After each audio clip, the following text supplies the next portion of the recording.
So, Brother Brandon, may the Lord bless you. Thank you, brother. We are thankful to be here this evening.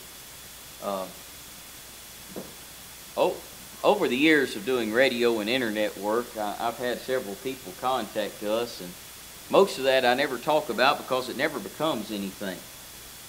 You find out that there's some people that are just out there for money, and there's people that say that they're of God that are really not of God, and you find that out over a short period of time. Well, about 3 years ago, we got in contact with a man over in Kenya by the name of Abraham Mabashu. And our conversations went well. We talked about salvation, we talked about doctrines, and even getting into subjects like free will offering and feet washing. And just found him to be a very faithful man in the Lord, and we felt led that we needed to go over there and visit. Now, at the same time we talked to him, probably about 4 or 5 months after we started talking to him, we got in touch with another man over in Kenya by the name of Andrew Kayemba. And again, we found somebody that we felt like that doctrinally was sound in the Lord. And I talked to my pastor back in 2021, and COVID was really up and people weren't flying, but I told him, I said, as soon as I'm able, I said, I need to go over to Kenya. I need to go and visit this place and find out these people are really who they say they are. Because it's one thing to talk to people through the internet or even through phone. It's another thing to see things with your own eyes and really find out what's in somebody's heart. And you can see that in person a lot better than you can through the internet. And so I felt like we needed to go. And I say we, that was first of all just going to be me, but Brother Brad prayed about it and he decided that he would go with us. And so before all this happens, we're getting, in this picture you can see we're at the airport getting ready to go. Before all that happened, there was a lot of prayer, a lot of needles getting stuck in us, and a lot of preparation, because even to go to Kenya, it's not like going to Canada or Mexico. Canada or Mexico, I show my passport, I go in. Well, to go to Kenya, you've got to get permission from the government to be there. You've got to get a visa to be in that country. So there was a little bit of more process to go into it. This would be the route that we'd take, at least somewhat. We'd fly from out of Gulfport to Charlotte, and from Charlotte to London, from London to Nairobi, Kenya. The total one-way trip would take about 33 hours with airports and all that included. About 9,000 miles one way. This is kind of where Kenya is in the world. You see where it's at in relation to Europe and Asia, and of course on the equator and right on the Indian Ocean. Somalia to the east of it's not a wonderful place to go. Many of you probably know a little bit about Somalia since we were in a conflict there back in the 90s. It's loaded down with Muslims and just not a wonderful place for Christians, but yet they still go and share the gospel there. Ethiopia to the north, of course I love looking at Ethiopia, the Ethiopian eunuch in Acts chapter 8. The gospel's been in this area for a good while. You got Uganda to the west, you got the Sudan, Lower Sudan to the northwest, and then to the south you've got Tanzania. When we arrived in Nairobi. We arrived about midnight and found out we hadn't filled out the right paperwork. With all the paperwork I had filled out and all the hours of stuff that I'd done, the government told me it was not necessarily what they wanted. So we got to spend an extra hour and a half at the airport going through customs and had a fun time with that. Then we spent the night in Nairobi, but Nairobi will fool you. 50% of Kenya is unemployed. 65% of Kenyans live in poverty, and it's poverty like we're not used to. People talk about being poor here in America. 90% of the people in Kenya would love to be our poor people.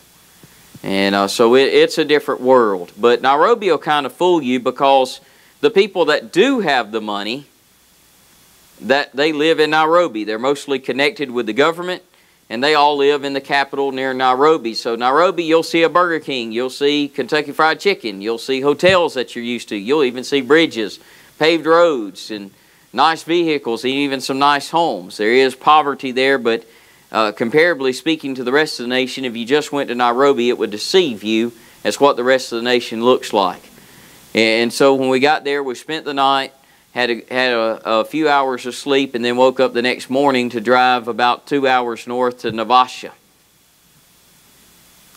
This is some of the scenery we would see around Navasha and on our way to Navasha.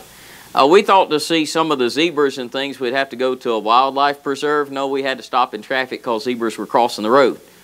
So that was different. The scenery is beautiful. It seemed like every 30 miles you were changing scenery. You would go from a mountain range, you would go to a desert place, you would go to sub-Saharan, you would go to some places that were so lush and green you would think you were in a rainforest. And so it was just a lot of transition along the way. The beauty of that place is hard to describe. This is when we arrived in Navasha. The first night we met with Brother Abraham and his wife Martha and their 2 children. We actually went to their house, and I had had a lot of conversations with Brother Abraham, but Brother Brad had not. And so we went to his house and had a good bit of biblical discussion on some things. And that was to help Brother Brad understand what this man believed and what he knew, because we're going to come back and share it. You know, by the mouth of 2 or 3 witnesses, every word can be established, and that's what we wanted to do. And he found Brother Abraham to be a faithful man, just like I did, but meeting them in person was very nice. They had a nice home for their community, probably around 400 or 500 square feet, made out of mud, and their living room was a single wire hanging down that had a light bulb attached to it. They had no refrigerator, they had no freezer, they had nothing that we're used to. So in Kenya, whatever you buy that day is what you eat that day, or whatever you have. And they're not storing up food, they don't have things long term like we think of, except for maybe rice or something like that. But for the most part, they're doing without. And again, they had, comparably speaking, a very nice house in their community. There were people living in what I would call 5x5, 8x5 shacks with just tin on them. They were renting those. They did not own them. The people in this community work at flower shops. They work in greenhouses. They get paid on average about $5 a day American. Food costs as much there as it does here. So you can imagine trying to feed a family on $5 a day. It's a different world. Some people say, well, they need to work harder. They need to do better for themselves. Listen, they can work 70 hours a week. They can work for 70 years. And they will never even be able to buy a piece of land to call their own. They'll never have that. Their opportunities are limited, and extremely limited if they don't have education, which many of them do not, because of conditions that are there. But meeting Brother Abraham and his family, it was wonderful to see their love for the Lord and to see their desire. The next day we would start in services. This is Glory Bible Baptist Church, or excuse me, Berean Bible Baptist Church. I'll get to Glory later on. You see the church building that they have. It's a lot of repurposed tin. You see the wood that's used to hold it up. It's not 2x6s or 2x4s or 2x8s or anything like that. It's just wood they cut down from trees in the woods, and it's there to hold up tin. And of course, you got the dirt floor. You got plastic chairs. Very, very basic things. You can even see the holes in some of the tin where the weather comes through. And the doors are open, and you know the breeze just blows through. There's no heat or air, nothing fancy. And so it's very, very basic. But at the time that we were there, they rented this building.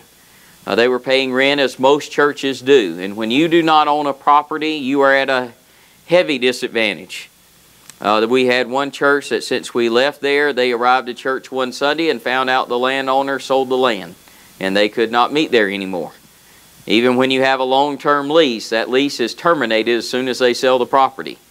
And so they just show up and no longer have a place to meet. If you own land, you're in a different class of people. You have different freedoms. You have different liberties when you own your own place. Just a couple of months ago, from offerings we've taken up since we've been back, Berean Baptist Church was able to buy this land and the church building. You might not think that's much, but that is a huge deal for them. They also have a school here. They have about 130 kids coming to the school from preschool to, I believe, around the 3rd or 4th grade now. And they're going to add as they go on. But in Kenya, even if you go to a public school, you have to pay to go to school.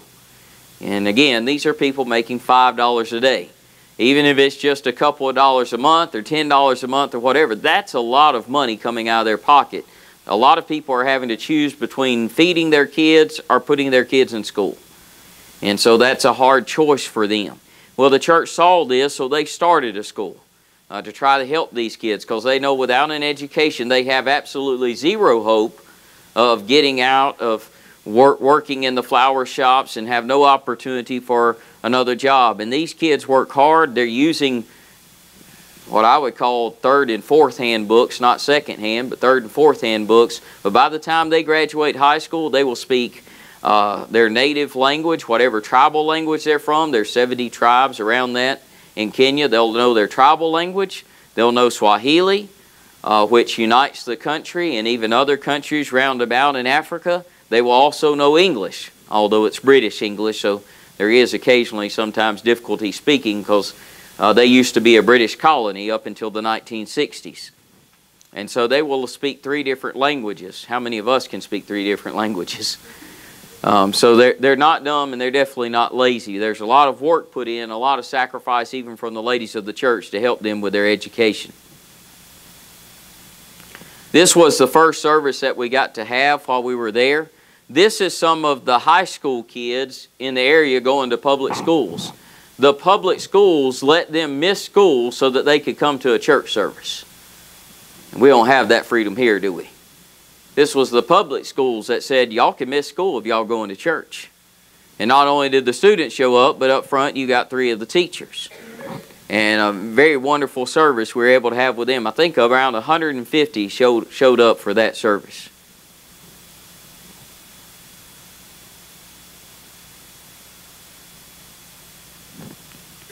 This is them singing a little bit.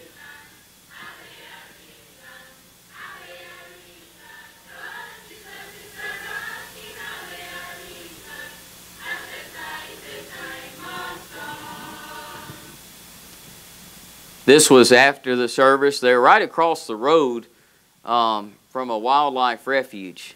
The kids made fun of me and Brother Brad because we were taking pictures of some of the water buffalo and things, and they're like, why are you taking pictures of that?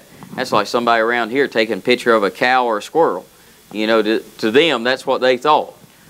But wonderful kids. In the far left corner up here, you will see in a gray shirt leaning up against the wall, that's our driver, John. That's his vehicle in the background of what we rode in. We were originally going to rent a vehicle, and we had a person that had been there before said, whatever you do, do not rent a vehicle. They said, you get in a wreck or you get in some kind of problem while you're over there, you will sit in jail. And they will drain every penny they can get off of you before they're going to let you go. And he said, but if you got a driver that's, you know, a native Kenyan, they won't treat him that way. They'll treat him differently. And so I was thankful for John and thankful for him driving us and thankful getting to meet those kids. This was some pictures from the services. And while we were there, of course, we had a little bit of money given to us for certain things, but we didn't have money for land purchases, vehicle purchases. Most of these men do not own any type of vehicle, so they do all their work for the Lord on foot. Very primitive in the way they do things, but they get a lot of results. And they're working there. And we asked Brother Abraham, we said, well, what's some of the things that y'all need there? Well, most of the members don't own a Bible. A Bible costs about $8 there for a decent Bible. But again, you're talking about people making $5 a day. $8 to them is a lot of money. It's a huge sacrifice to get a Bible. Most of them do not have one. We went to some churches where there were only 2 Bibles in the whole church, and that's including the pastor's Bible. And so having a Bible is a special thing. So we asked Brother Abraham, we said, well, how many Bibles do you need here? He said 50 would probably get us. And so we went to Navasha to town to get some Bibles, and they did not have enough Bibles there. And so they said, well, we'll have to call and get somebody from Nairobi to come and deliver the Bibles to us. And, you know, we felt pretty comfortable. We were going to be leaving in about a day and a half, and we didn't think that they would be back in time.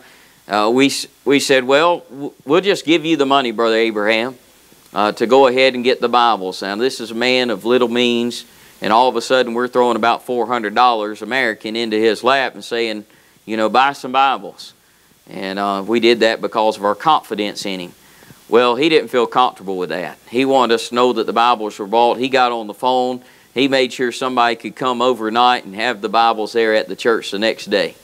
And so that was accomplished. And I will say this while we're looking at this picture. The man in the blue suit behind me is, oh my goodness, names are leaving me. Brother Peter. Brother Peter is the closest Baptist preacher to him. He's about 45 minutes of a drive away. Again, that most of them do not drive, so it's a little bit longer. He's on the other side of the mountain. While Kenya says 75% of their people are Christian, most of that is Catholic or Pentecostal. They have about every denomination you can think over there, but most of them are Pentecostal. That's who has a strong foothold there, and also the Catholics. This is handing out the Bibles at the service. And then after the service, if you look to the right of me, you'll see about two 10-year-old kids, one girl, one boy with a Bible. While we were in service, that boy, he was looking like, man, I'm about to get me a Bible. This is a big thing. Getting a gift is a big deal. Some of them have never gotten a gift. Even the kids, while we were there, the only toy we saw a kid playing with was a toy car that didn't even have tires on it. And so a lot of these kids just do without. They don't have any of the things that we're used to. And so he was looking forward to getting a Bible. We handed all the Bibles out because we bought them for members.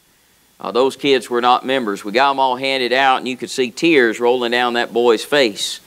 And he wasn't putting on a show or anything else. He was just heartbroken that he didn't get a Bible. He was wanting one. Well, we had about 5 left over, so I asked Brother Abraham, I said, can we give those 2 kids a Bible?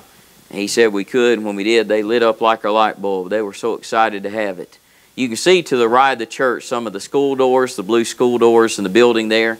Again, that's been purchased also with that property. Also, while we were there, we noticed that most of the people were in poverty. And I do mean extreme poverty. Many of them were going hungry. We had a meal with the kids, and when I say a meal, we had pieces of white bread. That was the meal. There was no peanut butter or anything else to go with it, just white bread. And those kids were acting like they were getting a steak. They were so excited and so thankful to have it, so appreciative. They have a saying there, what we have we share, but again, they don't have a whole lot. And so we knew that they needed some food. We asked Brother Abraham, we said, you know, how many families do you have here? He said about 30. We desired to get them food. But then I thought, well, we don't know what to get them. You know, if I was here, I'd buy people bread. I'd buy them some sandwich meat, different things. But there, they don't have a refrigerator to put up meat. So if they don't just eat it that day, it's gone. It wouldn't last. And we wanted to get something that would last a little time. So our driver, John, grew up like these people did. And so I asked John, I said, John, what do we buy them? What do we do for them? And he started giving us a list. He said, y'all need some sugar, you need some salt, you need some cooking oil or lard, you need some wheat flour and things of this nature. And he listed off a few things, and we got some lotion and some other things too, but he helped us to shop. And when he saw us giving to the church and giving back, he said, you know, we've had many preachers come over here and preach. He had driven for several people, and he said, many people come to this area and they'll go to a church and preach, and then he said they use the rest of their time like a vacation. He said they'll go to church, have a service or two, and then go on safari and look at the wildlife and everything and have a vacation the rest of the time. He said, but y'all are coming here asking if they need Bibles, asking if they need food. And he said it's one thing to tell people the gospel, it's another thing to show it to them. And he became a friend after that. He became more than just a driver to us after that, and he helped us a lot. And this was us bagging up the food that we had purchased into 30 bags, delivering it unto the church that night. This is where we stayed while we were in Navasha. A little mat and a tent, and that was comfortable to me. I didn't mind that a bit. I enjoyed that. I enjoyed hearing the wildlife close to us, Sometimes they even walked right by us. It was exciting. It was fun. And I'm glad that I got to go with my pastor. I knew he liked to camp in tents, so that worked out wonderful. He had a tent right beside me, and we'd just wake up. We could hear each other stirring in the tent, so he'd wake up about 2 o'clock in the morning. I'd hear him. We'd just get up and talk. And I cannot express, you understand more of why when God sent people out, He sent them by twos. Because there's a lot that you have to digest when you're going into a new area, a new community. There's a lot that you have to bounce off of one another in prayer and conversations, things that you want to do, things that you're feeling led to do, things that you're even trying to discuss when you come back home. How do we explain this? How do we share this? And so we had a lot of good conversations from about 2, 3 o'clock in the morning all the way to our first service of the day. Had some wonderful conversations there.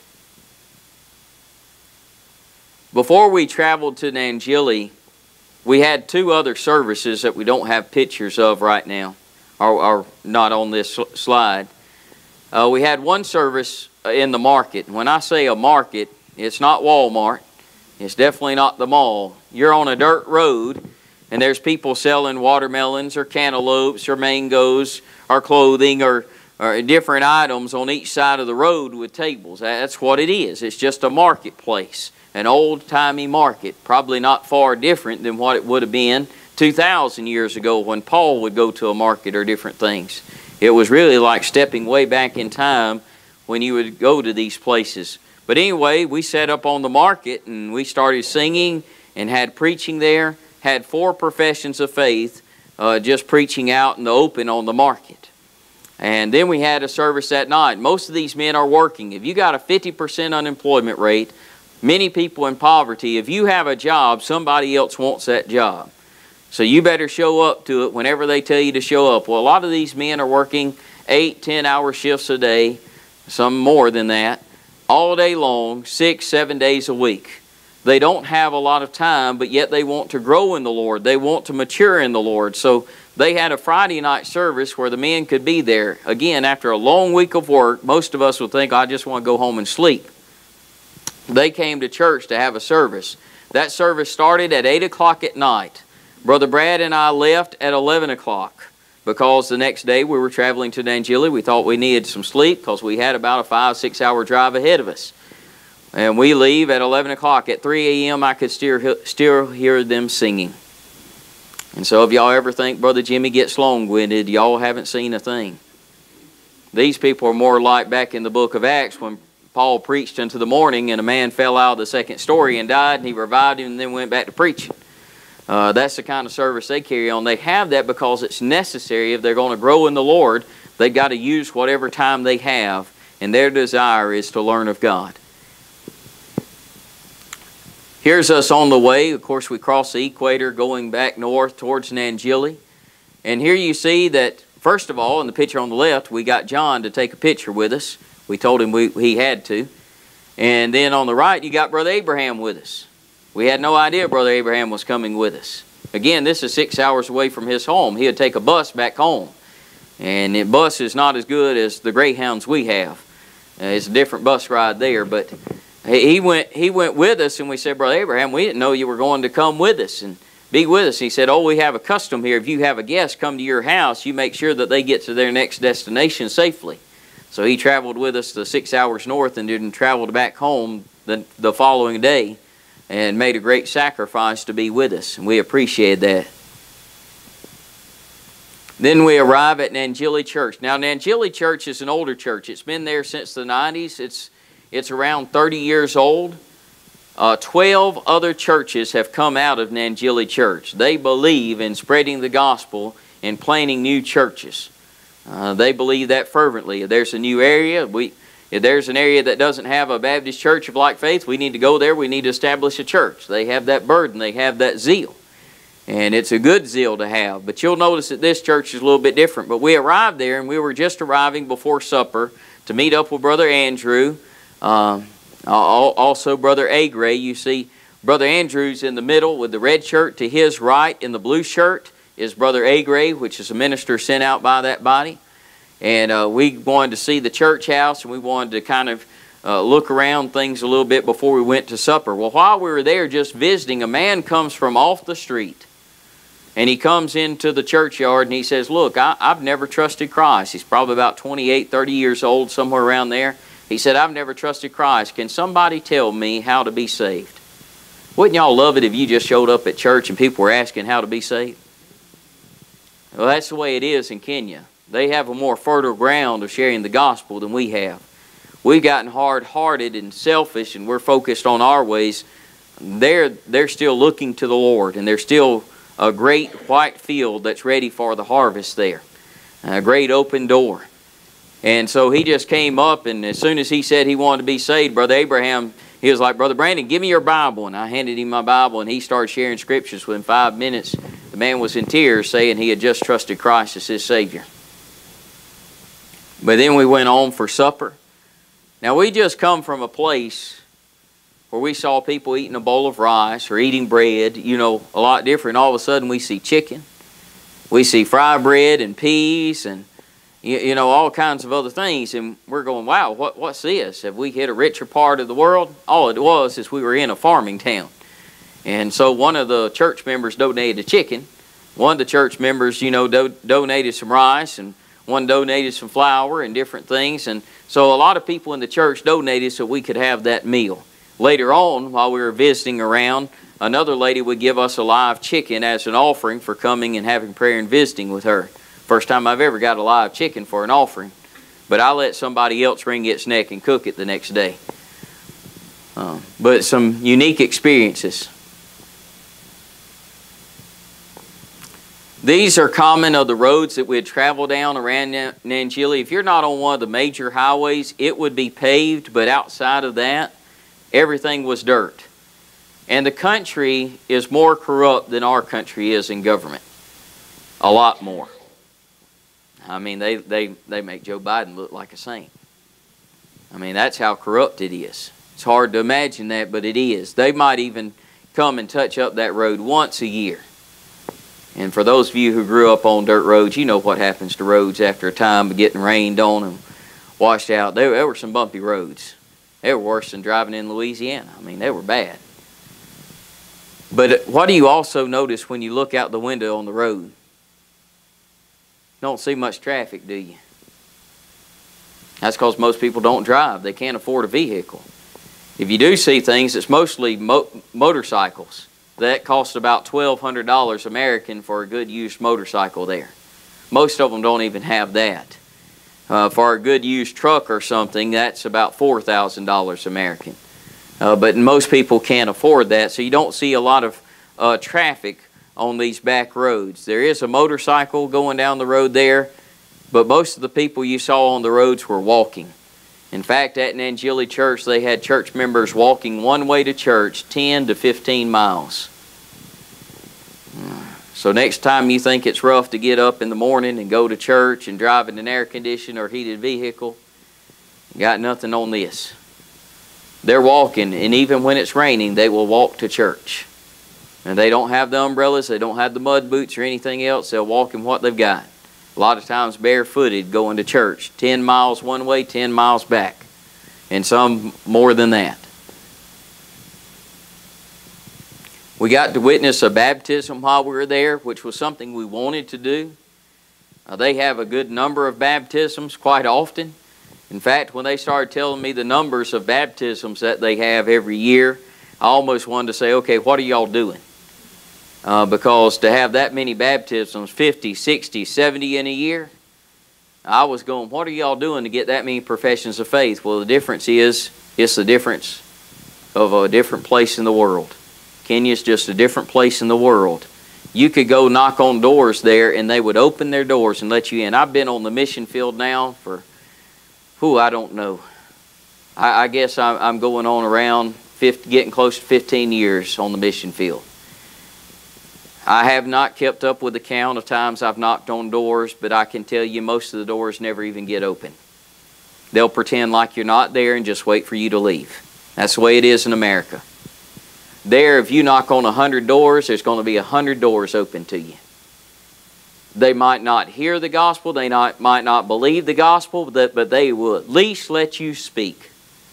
And there, if you knock on 100 doors, you're probably going to have 10 professions of faith. That would be common. And a lot of these ministers do knock on doors, and they do go and visit. They had 6 baptisms. You also notice that these are teenagers and people in their 20s being baptized. I mean, they're letting the Holy Spirit deal with people. Listen, they don't even have an invitation at the end of the service. I asked them about that. I said, y'all don't do an invitation. They said, why would we do that? I said, well, what if somebody has a prayer burden? They said they won't ask us to pray for them. You know, they're like, they would come up to us and tell us they have a burden, tell us they need prayer. You know, after service, they'll come up and tell everybody, you know, and then I said, well, what if somebody gets saved? And they said, why would a saved person not tell us?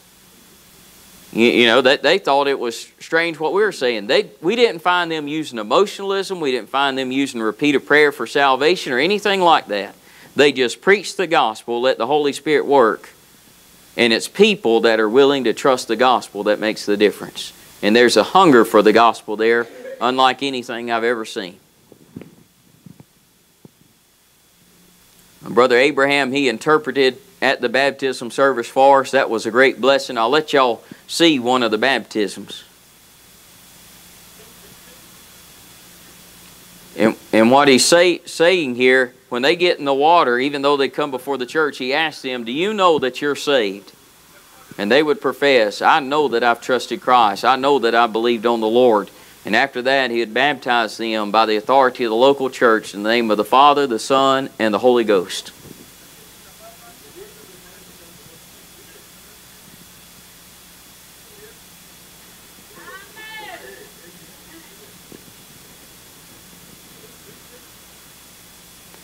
This was the inside of an Angelic Church. They have about 150 members there. Again, it's been there for 30 years. They also help the churches that have come out of this church. They take off love offerings for some of the churches that have come out of them every Sunday. It's usually not much, just a few dollars, but to help with other building projects and different things. Sometimes might be $50, which really is a big deal there. But they don't have much. You'll actually see the windows. There's not glass on those windows. They're just open. They really open even more. The doors are left open. Even chickens were walking through the floor of the church during service. And y'all Baptists, y'all know, that's some wild chicken there to walk into a Baptist church during service.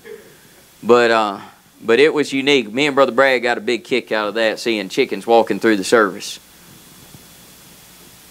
This is some of the young people singing, some of the Sunday school children singing. Some of the ladies and children after service. This is Sunday school room / kitchen. Now they eat together, but it's not because they just want to have a good time of fellowship together. They do enjoy their fellowship, but if you've got members that are walking 10 miles one way to church, they're going to need something on their bellies to get back home. And again, what they have, they share. You've also got orphans. You've got widows. You know, they deal a lot of that in the churches there. And so they're trying to help those that are in need. So when they fix, it's so that everybody has something to eat. Everybody has shared something and they have that fellowship together. But this, again, is a Sunday school. You see how they cook also. It's just rocks, a fire underneath, and a pot on top. There's nothing fancy about it. They don't have ovens. They don't have what we're used to. Not even the wood stoves that we'd be known for. They do it very primitive in how they carry it on. Because of the conditions in the schoolrooms, they asked to get new schoolrooms. Those have been built in the last 2 weeks. Because of the support of churches back here, they've been able to build those in the past 2 weeks for an Angelic Church. And I do have some pictures on my phone of that being done. Then we went around to visit some of the churches that had come out of an Angelic Church. We went to Tammany Bible Baptist Church with Pastor Dennis. I'm going to try to avoid trying to pronounce the last names. This is a nice church building, isn't it? Got a nice tin roof, some good wood beams, some strong ones. The land has actually been donated by a farmer to the church. And when they get a piece of land, it's like a 1/4 acre, 1/2 acre. Because they don't need parking spaces. They don't need that. They just need a place to worship together. They got about 70 members here at this church, but this church is made out of mud. It might look nice, but it's made out of mud. It's wood with mud plastered on it. That will not last long. First of all, the wood's going to be eaten up by termites. The termites there are vicious. I got to see some of their handiwork. Second of all, the rain, the sun, the wind, everything, that works on the mud. And about every 3 to 4 years, they have to rebuild a mud building. And so a lot of their desires is to have permanent buildings or block buildings that'll last a long time. Then we went to Surrogate Bible Baptist Church with Pastor Patrick. This church is 3 years old. The church building they're currently in is on the left. They're building a new building on the right. It has proceeded further than that here lately. They got a roof on it now. Still got a long way to go to be finished, but they've made some progress. They make those blocks by hand. The materials you see to the left of Brother Brad, what looks like dirt and some sand particles, it's all to make the blocks. They have moldings there at the church, and they'll mix all that up in a wheelbarrow and put it into the ground and let it form to make the blocks. Then they lay the blocks. So there's a lot of work to go into it. This church is 3 years old, and it has gone from 10 members to 110 members in 3 years. Their pastor, again, does his work by foot. That was the best outhouse I saw there. They do not have running water. The average Kenyan will walk 6 miles a day just to get water. Most of these churches, that is a future project we hope to get to dig wells to where they can have water at the churches. That'll help the poor people to have some clean water to drink and things of that nature. But they said that's a project for down the road. They're more concerned about sharing the gospel and having places to worship first and foremost. And that was the nicest outhouse that we saw while we were visiting the churches. So I figured I'd take a picture of the nicest one. Then we went and visited Baroa Bible Baptist Church with Brother Hudson. They had a service not too long ago. They had 17 get baptized in a service not too long ago. Their current building is on the left, and their new building is on the right. That building looks nice. In fact, the next picture, you'll see the inside of both buildings. Next picture. Y'all see the comfortable pews? But you see the inside of the building, even though it looks nice, there's nothing fancy about it, is there? There's no air conditioning, there's no heating, the windows will be open. It's even though you got a nice ceiling and everything, the floor is just going to be leveled off and flat and plastered. Nothing fancy, no carpet or no wood floors or anything like that. It's just basic. Definitely no chandeliers or anything else. You can build a building for about 100 people there, but for between $25,000 and $30,000. It's about the price that it'll cost to build one from scratch if you own the land. And so they've been working on this. They've now got windows in on this church. The doors in. They're working now on plastering. Again, I've got some newer pictures of how they've progressed in the work on this on my phone. Then we went to Lakissi Bible Baptist Church with Pastor Humphrey. Pastor Humphrey is a missionary. He starts churches. I believe he has started 7 churches in his life. They're renting this building right now. And trust me, it doesn't go much further right than you see Brother Brad there. They have over 50 people coming in service, and it didn't go back far either. I wouldn't put more than 15 people in that building. They fit 50 in it. And again, they're renting that place. They have just bought a piece of land that they can build a church on. Still don't have a building there. That's going to be an issue that they have, but they do at least have land now where they can have, where they can have a church building. Then we went to Matoto Bible Baptist Church with Pastor Henry. Outside of Navasha, this was the poorest church that we came across and the poorest area that we came across. You can see through that church building. They rent that. The rent is about $10 to $12 a month. This church is so poor that they were over a year behind in their rent at the time that we were there. And it's not because they're spending it on other things. They're trying to feed their families, and they're barely able to do that. And trust me, even some of the other kids that you would see there, I'll say this, all the kids you notice are very skinny, and there's a reason for that. Most of them have never even had a Hershey Kiss, let alone a Hershey bar. They don't know what those things are like. They've never had the benefits of what we have. We go to a place and we order and we get to pick what we eat and all this. Look, they're wondering if they're going to have food that day. That's what a lot of these people are dealing with. We did felt led, me and Brother Brad did, with the money that some of the churches had sent us. We didn't have a lot, but we felt like we needed to get them caught up on their rent so they wouldn't be evicted from their building. And we did that, and here recently in the past month, they have been able to purchase a piece of land. Still got to build a building on it later, but they do have a piece of land now. That's the inside of the church building. They have about 50 people coming there. Can y'all imagine 50 people being in there? And also, y'all see those nice pews that you get to sit on and listen to the preacher preach for an hour? I mean, it's just a different world, and we don't know how blessed we've got it here. Then we went to Ararat Bible Baptist Church. Brother Joshua is a school teacher. You might think, well, good, he's got some extra income. The teachers I talk to there get on average about $10 a day, American. How many of y'all can feed and take care of your family for $10 a day? Even the teachers are well underpaid and are living in poverty. This was the church building. You see the condition of it, the mud. They do have some bricks in the picture on the right, but they did not have the means to fire kiln. You have to fire kiln those bricks or it will not be waterproof. It will not last.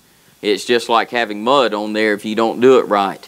We have been able to send the money to Brother Joshua, and they are getting the bricks put up now for their new building. You also see some of the kids in the church. We're just visiting and dropping by. The boy in the orange shirt in the picture on the right had lost his eye in a farming accident. Again, this farming community, but that tells you also about the health care that they deal with there. You just have to deal with whatever injuries you have, because even by vehicle, it's a 30, 45 minute drive to the nearest hospital, and when you're dealing with people that do not own a vehicle, well, it's almost an impossibility to get them to good medical care. The picture on the left here is a picture right outside the door of Ararat, Mount Ararat. As you see there, beautiful rocks coming out of the ground, beautiful scenery. This is some farmland that's just down the road that had just been plowed. It was planting season. Most of the plowing they did was by hand because they can't afford a tractor.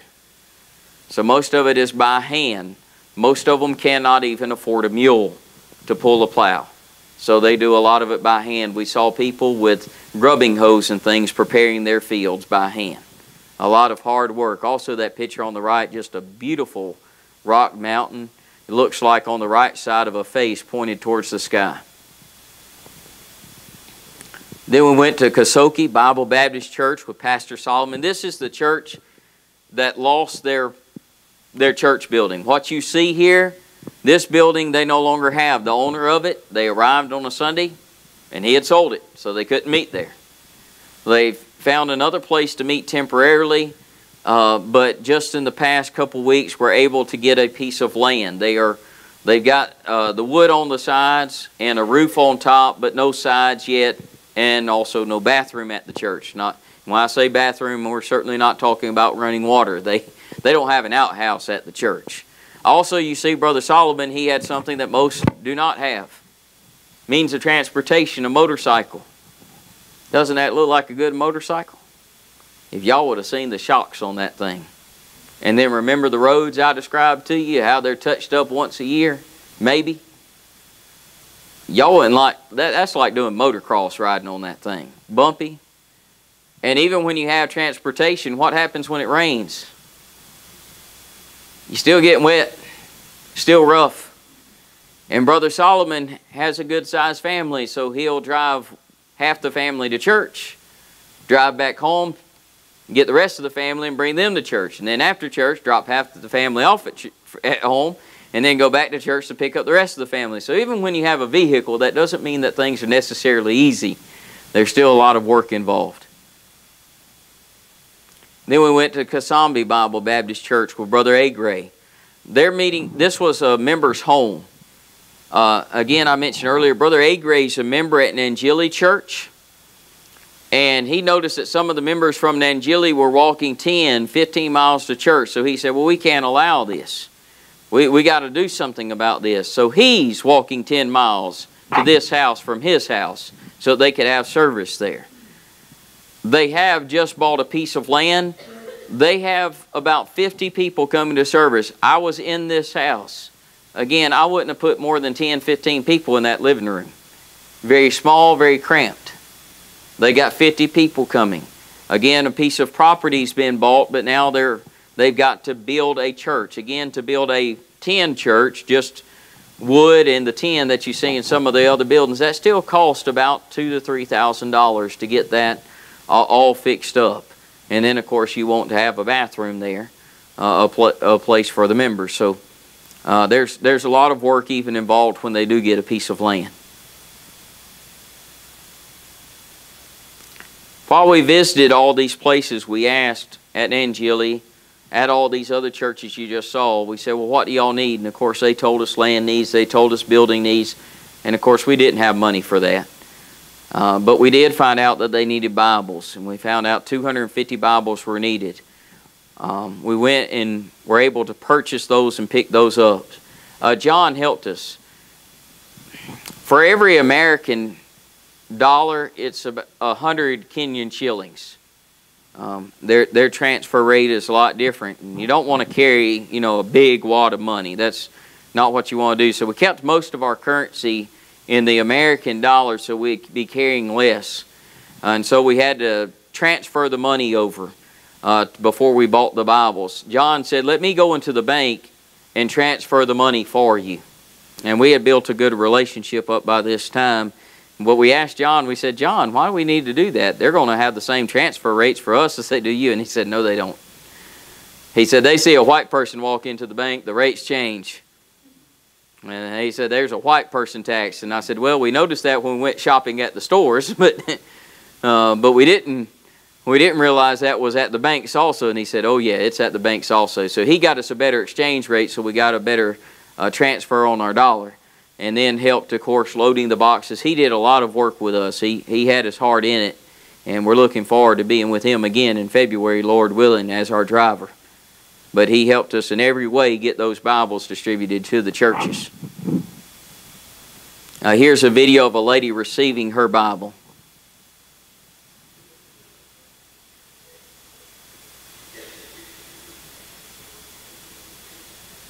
Imagine you're 40, 50 years old, and you've been saved for several years, and you never had a Bible you could call your own. Not going to ask you to answer this, but how many of y'all have multiple Bibles at home? How much do we use them? We're blessed to have what we have. In fact, if you know church history, you know that many people have died just to get us the Bible in the English language. And we're blessed to have what we have. We don't need to waste it. But they were very appreciative of having those Bibles. Here's Surrogate Church getting their Bibles. And then on our last day, after we visited all these churches, we had one more day. We'd have to go back to Angelic. If you know the travel procedures, we have to go back to Angelic to a doctor's office and get swabbed and make sure we don't have COVID and go through all that routine. So we had things we had to do to get back. So we had one more service with Glory Bible Baptist Church and Brother Stephen, the pastor there. This is their current building, 10. They had, at the time that we were there, and I know it's grown since then, at the time that we were there, they had 110 members. Next one. This is the inside of the church. Y'all see room for 110 people? Trust me, there wasn't. That wall on the left-hand side had to also be removed because they had church members leaving and going home because the sun was beating down upon them as they sat outside. So they knocked down one wall and made a lean-to where they could give them a little shade so they could stay in service. They've grown greatly there. 7 churches have come out of this church. So it's not just, hey, we'll start another church. Every church is mission-minded to say, where's the next location? Where's the next place? Where can we start another church? Very mission-minded in what they do. And they are starting the foundational work, laid some of the blocks for the new building that they need. And then we're preparing to return home. On the way back, here's some of the scenery that we saw. A lot of this is close to Angelic, back near the Capitol. That's why you'll see the nicer cars and even some of the nicer roads. But look at some of the work that the people are doing. On the motorcycles, that man up front and the motorcycle on the left has a whole bed set strapped to his motorcycle. Y'all might can strap something good on the back of a truck or a trailer, but how many of y'all could strap a bed set to the back of a motorcycle and get it to your destination? The one behind him is doing better than that. He has a couch strapped on the back of a motorcycle. And they're probably going to get about $5 to $10 that day for all the work that they did, American dollars. In the middle picture, you got people carrying a sack of potatoes. I didn't get a picture of it, but there was a lady with about a 60-pound sack of potatoes on her back, walking down the road. We passed her. We were on a highway. We did about 60 past her. And we passed her, and I asked John, I said, where in the world is she going with that sack of potatoes? He said, the market's 4 miles down the road. She would walk 4 miles one way, or 5 miles, because she was already away from her home, 4 or 5 miles, take it to market, sell and trade for whatever she could get, take the leftovers back home and come back and do it again the next day. And that was her life, probably 6 to 7 days a week. That's her life every day, trying to get food and even some money for her family for rent. And she was in her 60s. She was an older woman too. Out in the field, you might not can see it, but there's a whole family out in the field. It was planting season while we were there. They're out there with those grubbing hoes. They're out there with the pickaxes trying to get the field ready to plant, and then praying for rain that it will bring about a harvest. And if they don't get the rain, they starve. These are not lazy people. These are people that work hard and do everything they can to provide. They just have no opportunities like we have. None. Again, they could work all their life, 10, 12 hours a day, all their life, and even more, and they would never be able to save up enough money for a lot of them to have their own piece of land, to have even a decent home. And a lot of them would still be wondering if they're still going to have food on the table for their family. When people say, oh, these are people just looking for a handout, that's not what these people are. It's people that need a hand up. And there's a difference between the two. I will say this. We arrived in Nairobi, got our results back about midday. Our flight left at midnight.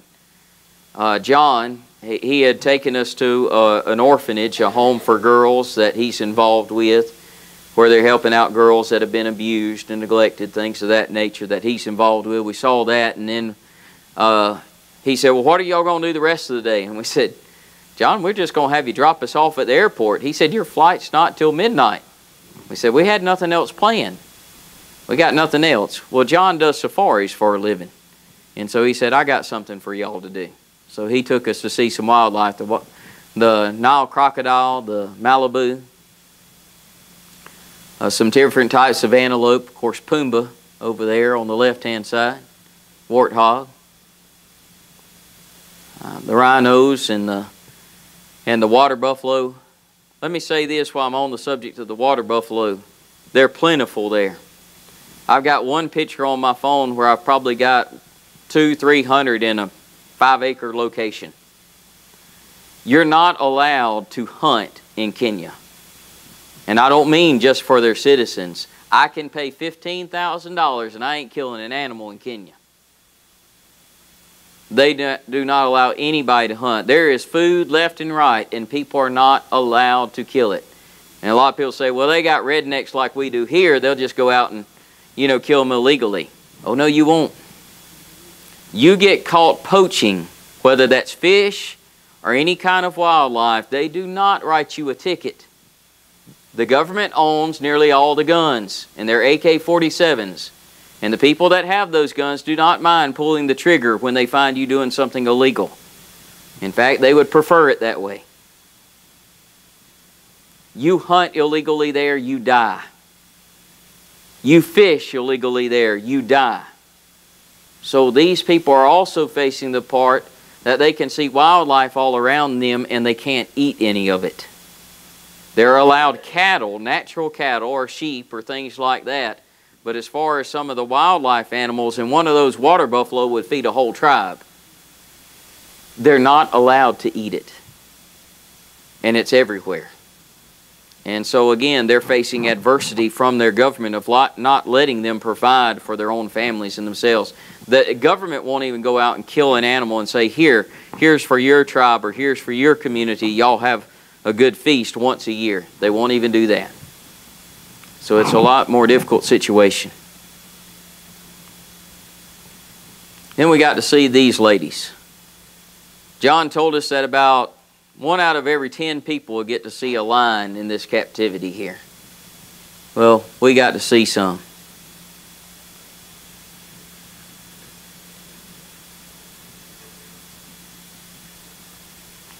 I will tell y'all this, Brother Brad's favorite movie is The Lion King. And I thought he was going to turn Pentecostal on me when we saw these lions.